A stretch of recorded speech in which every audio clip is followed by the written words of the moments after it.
আমার প্রশ্ন হলো যে ডাক্তার জাকির নায়েক, আপনি হিন্দু অধ্যুষিত এলাকায় বসবাস করেন, এটা কি আপনার কাজে কোনো প্রভাব ফেলে?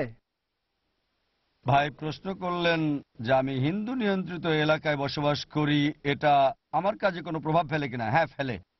এটা আমাকে সাহায্য করে আল্লাহর পথে কঠোর সংগ্রামে, মাশাআল্লাহ, এটা প্রভাব ফেলে। আমি বোম্বে থেকে এসেছি, এটাকে দাওয়া দেওয়ার ক্ষেত্রে অন্যতম একটা কঠিন জায়গা মনে করা হয়।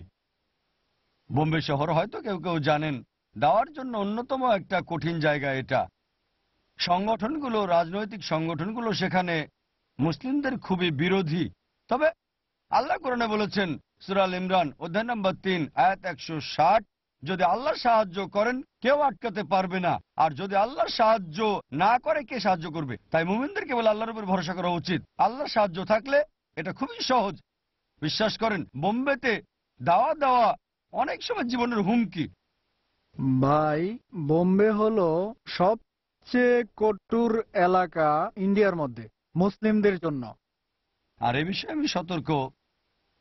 এটাই আপনাকে বলছিলাম, বোম্বে হচ্ছে সবচেয়ে কঠিন জায়গা দাওয়াতি কাজের জন্য, খুবই কঠিন। তারপরও এমন জায়গায় বসবাস করার কারণে আল্লাহর সাহায্যে এটা সহজ হয়ে গেছে। চিন্তা করেন, আমি লেকচার দিচ্ছি গত ৮ বছর ধরে কেবল টিভি নেটওয়ার্কে। প্রতিদিন আমাদের কথা ১ মিলিয়নেরও বেশি ঘরে পৌঁছে, প্রতিদিন।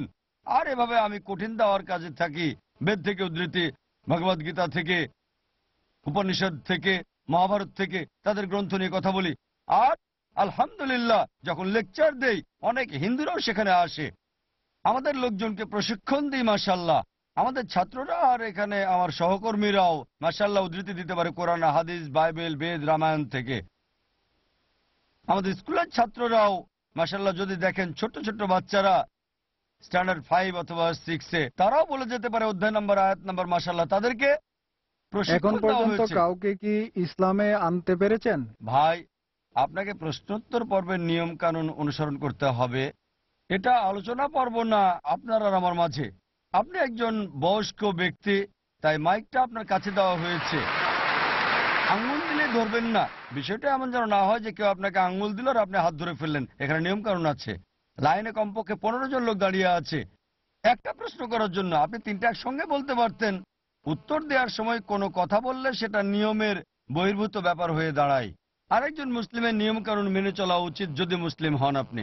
প্রশ্নগুলো আন্তঃসম্পর্কিত। আপনাকে একবারে বলতে হবে। হ্যাঁ, একবারে বলতে হবে, অন্যথায় একটা প্রশ্ন করে লাইনের পেছনে যান, তারপর জিজ্ঞেস করেন। ১৫ জন লোকের প্রশ্ন করা শেষ হলে তারপর প্রশ্ন করেন। তা না হলে এটা হয়ে যাবে ডায়ালগ। এমন না যে উত্তর দিতে পারবো না, উত্তর দিতে আমি পারবো। আপনার শেষ প্রশ্নের উত্তরটা দিচ্ছি কারণ আপনি একজন বয়স্ক লোক। কাউকে কনভার্ট করতে পেরেছি কি না? আমরা কনভার্ট করতে পারি না, আল্লাহ হেদায়েত করেন। আমরা কনভার্ট করতে পারি না।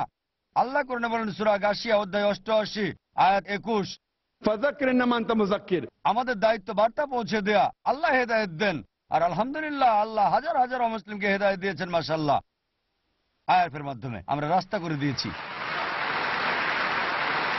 আর যদি দেখতে চান, আমাদের ভিডিও টেপস দেখতে পারেন। মাশাআল্লাহ, আমি ইসলাম এবং হিন্দু ধর্মের সাদৃশ্যের উপর অনেক লেকচার দিয়েছি।